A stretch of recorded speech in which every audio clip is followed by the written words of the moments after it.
ያማች ለዶኩካን የገባውን ቃል አክብሮ ጓደኛው ዋይዶ ገንዘቡን ተቀብሎ በሻንጣ ሙሉ ገንዘብ አምጥቶ ይሰጠለታል። ዶኩካን ከዚህ በኋላ ያልሆኑ ስራዎችን እንዳሰራ በፍጹም መጥፎ ስራዎች ላይ ባገኝ ዝም አንባባለም። ወደ ቤት ተመለስ፣ ከአባት ጋር እንደገና መኖር ጀምሩ። አባት የሚልን ነገር እያንዳንዱን ነገር ስማው። አረ ወንድሜ ችግር የለውም ሁሉን ነገር ነው ማድረገው። አንተ ግን ይመች ሁሉን ነገር እኮ ያልከኝን አደረግከው። ይመች ገንዘቤን አስመለስክ እኮ። በእውነት በጣም ነው ማመሰግነው ያማች፣ በጣም ነው ማመሰግነው። ሴላሱን በመኪና ተገጭቶ ወደ ሆስፒታል መሄዱን ዜና ፍቅረኛው የሰሊም ልጅ አክሲን ሰምታ ሴላሱንን ሆስፒታል ዳለ ለመጠየቅ በብዙ መንገድ ከቤት ለመውጣት ትሞክራለች። ነገር ግን አልሳካላት እያለ እሷም ተስፋ እየቆረጠች እያለ ሴና ይህንን ፍላጎቷን ተረድታ ሴና በራሷ ኃላፊነት ማንንም ሳሰማ አክሲንን ይዛ ወደ ሆስፒታል ይዛ ትሄዳለች። የሴላሱን ፍቅረኛ አክሲንም ደስ እያላት ሴናን እያመሰገነ ሴላሱንን ሆስፒታል ዳ ካየች ኋላ ወደ ቤት ተያይዞ ይመለሳሉ። ወደ ቤት ስትመለስ ግን የጠበቃት ነገር ጥሩ ነገር አልነበረም። አያቷ ሱልጣና ይህንን ጉዳይ ሰምታ እሳት ለብሳ እሳት ጎርሳ ሴናን በር ላስቁማት በር ዘግታባት የአክሲንን እጇን ይዛ እየጎተተች ወደ ክፍሏ ይዛት ትሄዳለች። ሱልጣን ወደ ክፍሏ ካስገባቻት በኋላ እየጮኸችባት ከመሳቢያ ውስጥ መቀስ ታወጣለች። በዚህ አጋጣሚ ሴና እየሮጠች ትደርሳለች። ወይዘሮ ሱልጣን እንደዚህ እንዳታረጊ። ሴና አያገባሽም፣ ዝም በይ፣ እዚህ ውስጥ በፍጹም እንዳትገቢ። ወይዘሮ ሱልጣን ምን ማለትሽ ነው? ጸጉሯን ልቆርጭ ነው እንዴ? እረፊ፣ እንደዚህ ማድረግ የለብሽም። ሴና ተይ፣ የራሴ ጥፋት ነው፣ በቃ ይገባኛል፣ የሚገባኝን መቀበል ይኖርብኛል፣ ተይ በቃ። ሴና ሱልጣንን ማስቆም ከብዷት አክሲን ከቤት ስለወጣች ያም ደግሞ ጥፋት ስለሆነ ለጥፋትሽ ቅጣት ይገባሻል ብላ ጸጉሯን ስቆርጥ አክሲን እያለቀሰች ምንም ማድረግ ሳችል ዝም ትላለች። ሴናም ብትሆን ምንም ማድረግ ሳችል ቆማ መመልከት ብቻ ነበር ስራዋ። እንድሪስ የጤንነቱ ጉዳይ ከዕለት ዕለት እየተሻሻለ ይገኛል። አባዬ በእውነት እንደዚህ ሆነ በማየቴ በጣም ደስ ብሎኛል። እኔ ምለ አባዬ ግን ሰሊምን አገኘው እንዴ? አላገኘሁትም። ለምን አባዬ? ምክንያቱም ልጄ እሱ ቤተሰቡን ረስቷል። ቤተሰብ ምን እንደሆነ ዘንግቷል። ልጄ ቤተሰብ ከሌለ አንተ የለህም። አንተ መኖር ያንተ መተንፈስ የሚታየው በቤተሰብህ ነው። አንተ ቤተሰብን ካላስከበርክ ብቻን መክበር አትችልም። ቤተሰብ ሁሉ ነገር ነው። የሰውነት አንድ አካል ነው። እጅህ ነው፣ እግርህ ነው፣ እስትንፋስህ ነው። ያኔ ነው አንተ መኖር የምትችለው። የገዛ ወንድሙ የእናት የአባቱ ልጅ ወንድሙ ሲሞት እሱ ምን ሆነ? ዝም ብሎ ቆሞ አየ። በምንም አይነት አጋጣሚ ውስጥ ይሁን ሕይወቱን ሰውቶ ወንድሙን ማዳን ነበረበት። አንዳችን ለአንዳችን መሞት አለብን። ቤተሰባችንን የምናስከብረው እኛ መኖር የምንችለው ለቤተሰቦቻችን ስንኖር ነው። ይገባሃል ልጄ? ለቤተሰቦቻችን ስንኖር ነው። እና አሁን ምንድን ነው የሚሻለን? ምንድን ነው የምናደርገው? አስቀድመን እንዳልከው የወንድሜ እንግዳዎች እንበቀላለን። ይሄ ነው አይደል ፍላጎታችን? የፈለግከውን ማድረግ ትችላለህ። ግን አባዬ አንድ ነገር ልንገርህ፣ አንተም ብትሆን በዝምታ ወንድሜን እየገደልከው ነው። ወደዚህ መመለስ አልነበረብህም። አዎ ወደዚህ ቤት መምጣት አልነበረበትም። ቤተሰቡን መጠበቅ አይችልም። ያማችን ቢሆን ከሰል የሚሻል ምንም ነገር የለውም። እንድሪስ ምንድን ነው የምትለው? ይህን ልጅ ሰነፍ በቋቃ እያልኮ እንዳይሆን እንድሪስ እድሜ ለያማች በል። እስከ ዛሬ በሕይወት አትቆዩም ነበር እሱ ባይኖር። ያ የማይረባ ባርቶሎ የተባለ ሰው አንተ ሆስፒታል እያለ ሊያስገድል ሰው ልኮ ነበር። ማን ያዳነ? ያማች፣ ያንተ ልጅ። ይሄ ያማች ሰነፍ የምትለው የማይረባ የምትለው ቤተሰቡን አያስጠብቅ የምትለው ልጅ ነው። ያማች ነው ያዳነ። ዛሬ እሱ ባይኖር አንተ በሕይወት አትኖርም ነበር። ስለዚህ ያማች ጀግና እንጂ ፈሪ አይደለም። ሴና ለቀናት ያማችን አላገኘችውም። ልታናግረው ፈልጋም ጊዜ አልሰጣትም። ስለዚህ በእያንዳንዱ ነገር ተናዳ ቤት ውስጥ መቀመጥ ደብሯት ከቤት ትወጣለች። ከቤት ስትወጣ ግን የቤት ውስጥ ጠባቂዎች ብቻዋን አልተዋትም። በዛ ብሎ ከኋላዋ ተከትሎ ይመጣሉ። ሴና ከኋላ አትከተሉ ብላ ብትናገራቸውም ግዴታቸው እንደሆነ ነግረው ከኋላዋ ይከታተላሉ። ሴና ራሷን ለማረጋጋት ይሁን ራሷ ላይ ሌላ ሀሳብ ለመጨመር ወደ መጠጥ ቤት ወደ ናይት ክለብ ዳ እየጠጣች የራሷን ጊዜ እያሳለፈች ነው። ያማች አንድ አስቸኳይ ስልክ ተደውሎ በፍጥነት ወደ ዶኩካን ቤት ያመራል። ወደ ቤቱ ሲደርስ ዶኩካን ስቅስቅ ብሎ እያለቀሰ ነው። ሁሉም አዝነዋል። አንገቱን ደፍቷል። ምንድነው ዶኩካን? ምንድነው የተፈጠረው? ወንድሜ እኔ ምንም ማውቀው ነገር የለም። ከአባቴ ጋር ሰላም ነበርን። በቃ ሁሉን ነገር ጥዬ ከአባቴ ጋር አዲስ ህይወት ለመጀመር ነበር የፈለግኩት። ለአባቴም ነገርኩት። አባቴም ደስ አለው። ግን በመካከላችን አንዳንድ አለመግባባት ነበሩ። የሰራሁበትን የለፋሁበትን አንተ ያመጣልኝን ገንዘብ መልስ ብሎ አባቴ ከኔ ጋር ይከራከር ነበር። ትንሽ ተጨቃጭቀናል። ከዛ በኋላ ግን ምን እንደተፈጠረ አላውቅም ወንድሜ።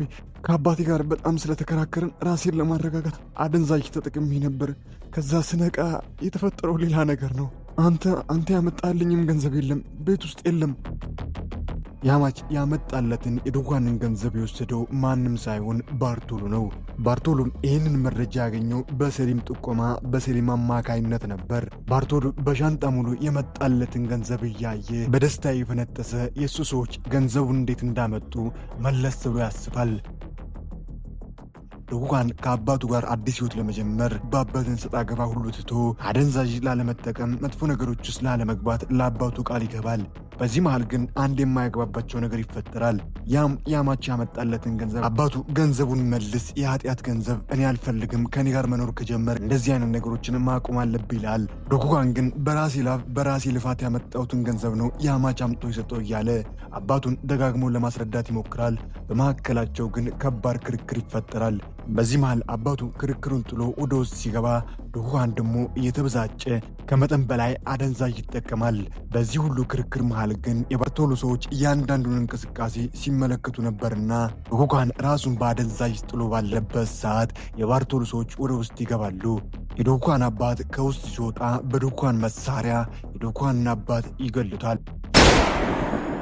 ከዛም በሻንጣ ሙሉ ያለውን ገንዘብ ወስዶ መሳሪያውን በዱካን እጅ ላስይዞ ጥሎ ይወጣሉ። ዱካን በአደንዛዥ ምክንያት የተፈጠረውን ምንም የሚያስታውሰው የሚያውቀው ነገር የለም። ስለዚህ አባቴን የገደልኩት እኔ፣ በእኔ መሳሪያ ነው አባቴ የሞተው፣ ስለዚህ ገዳዩ እያለ ራሱን ደጋግሞ እየወቀሰ በጸጸት ያለቅሳል።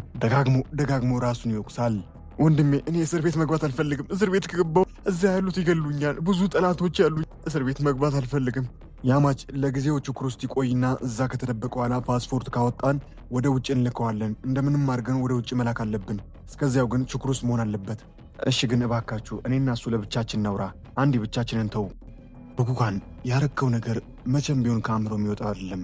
የትም ብትሄድ አባቴን የገደልኩት እኔ ነኝ ያልክ ራስን በጽህፈት ትወቅሳለህ። ነገሩ መጣራት አለበት። አንተውን ሌላ ሰው ያደረገው ይሁን ማንም የሚያውቁ ነገር የለም። ስለዚህ ፖሊሶች ይህንን ጉዳይ አጣሩ። አንተ አሁን ፖሊስ ጣቢያ ሄደህ ቃልን ብቻ ትሰጣለህ። ይኸውልህ ተማመነኝ፣ በእኔ ምንም የሚፈጠር ነገር የለም። በፍጹም እስር ቤት እንድትገባ አላደረገም። ይኸውልህ በእኔ ተማመን። ቃል ገባው፣ ቃል የምፈጽም ሰው እንደሆንክ ታውቃለህ። አሁን ግን ከከተማ ብትጠፋ ይህን ነገር ሳታረጋግጥ ዘላለምን የአባቴ ገዳይ ነኝ ያልክ በጽህፈት ትሞታለህ። እባክህን ዱካን እሺ በለኝና እንሂድ ብሎት ዱካንን አሳምኖት ያማች ወደ ፖሊስ ጣቢያ ዱካን ቃሉን እንዲሰጥ መሄድ ጀምራሉ። ሴና ከመጠጥ ቤት ወደ መጠጥ ቤት እየዞሩ ምሽት ላይ ወደ ቤት ትመለሳለች። ወደ ክፍሏ ስገባ ግን የጠበቃት ሌላ ነገር ነበር። ያማች ለሴና ጊዜ እንዳልሰጠና እንዳጠፋ ገብቶት ክፍሉን ሙሉ በአበባ ይሞላዋል። ይቅርታ የሚል መልእክት ማስቀምጦላት ነበር። ይህን ስትመለከት ሴና ፈገግ እያለች ያማች ላይ ያኮረፈችውን ነገር እንደ መርሳት ትላለች። ያማችና አሊኮ አንድ የቀመሩት ቀመር ነበር። ሐሳቡ ጽንስዙ ከያማች ቢሆንም ስራው ግን የአሊኮ ነበር። ያም ደግሞ ከዱካንና ከአባቱ ያገኙትን ገንዘብ ሰፈር ውስጥ የሚገኝ አንድ መጋዘን ውስጥ እንደሚያስቀምጥ ወሬውንም ሚስጥር ብሎ፣ ነገር ግን ሰራተኞቹ በሙሉ የእሱ ጠባቂዎች በሙሉ እንዲሰሙ ያደርጋል። ገንዘቡን መጥቶ የሚዘርፈን የሚሰርቀን ማን ነው? ከመካከላችን ያለው ካዲስ ማን ነው የሚለውን ነገር ለማረጋገጥ ያማችና አሊኮ ይቀምራሉ። አሊኮ ለቀናት እዛ መጋዘን ውስጥ ቆይቶ ማን የሚገባው ማን ይሁን ካዲው የሚለውን እየተጠባበቀ ከቀናት በኋላ አንድ ሰው ወደዛ መጋዘን ግራ ቀኙን እያየ ወደ ውስጥ ገብቶ የተደበቀውን ገንዘብ ፈልጎ ነገር ግን ገንዘቡን አጥቶ ቀስ ብሎ ይወጣል።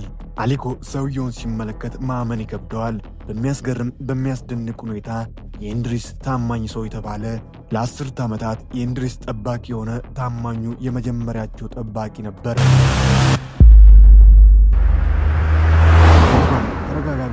በቃ ወደ ፖሊስ ጣቢያ ትሄዳለህ፣ ቃልን ሰጥተህ መውጣት ነው። እኔ አንተን ጠብቃለሁ። ምንም የሚፈጠር ነገር የለም። ወንድሜ ይሄን ነገር እኔ ግን አላደረኩም። ፖሊሶች ማወቅ አለባቸው። እኔ በፍጹም ይህንን ነገር አላደረኩም። እኔ አባቴን ልገድል አልችልም። በፍጹም አባቴን ልገድል አልችልም። ያማች ዶኩጋንን ለማረጋጋት ዶኩጋን ግን መልሶ ስቅስቅ ብሎ እያለቀሰ በቃ እኔ ነኝ አባቴን የገደልኩት እያለ ራሱን በጸጸት ይወቅሳል። ምን ማድረግ እንዳለበት ግራ ሲገባው እስር ቤት ከምገባ በሞት ይሻለኛል ብሎ ያማች እየነዳ የነበረውን መኪና ከያማች ጋር እየታገለ መሪውን አዙሮ ወደ ገደል ውስጥ መኪናውን ይከተዋል።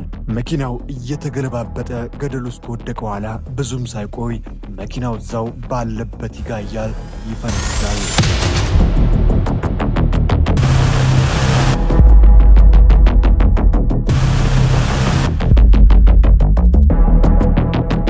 ውድ ቃና መሳጅ ቤተሰቦች ለዛሬ አሰናዳነው የኛ ሰፈር ክፍል 8 ይህንን ይመስል ነበር። እንዴት ነበር? ሐሳብ አስተያየቱን ያስቀምጡ። በቀጣይ ክፍል ምን ይከሰት ይሆን? አብረን የምንመለከት ይሆናል። ለዛሬ ግን እስከ መጨረሻ ከኔ ጋር ስለነበራችሁ ከልብ እያመሰገንኩኝ፣ ለዚህ ቻናል አዲስ ሆናችሁ ሰብስክራይብ በማድረግ የቃና መሳጅ ቤተሰብ በመሆን አዳዲስና ይህንን ተወዳጅ ድራማ ወደ እናንተ እንዲደርስ ማድረግ ይችላሉ። ቤተሰብ ይሁኑ እላለሁ። ሁላችሁም ደግሞ ላይክ ማድረግ በፍጹም እንዳይዘነጋ። ላይክ ባደረጋችሁ ቁጥር ይህንን ተወዳጅ ድራማ ጨምሮ አዳዲስ ምርጥ ስራዎች ወደ እናንተ ይደርሳሉ። በድጋሚ እስከ መጨረሻው ከኔ ጋር ስለቆያችሁ ከልብ እያመሰገንኩኝ በቀጣይ ክፍል እስክንገናኝ ክፉ አይንካዎት፣ ደግ አይለፎት፣ ሀገሬ ሰላም ትሁን።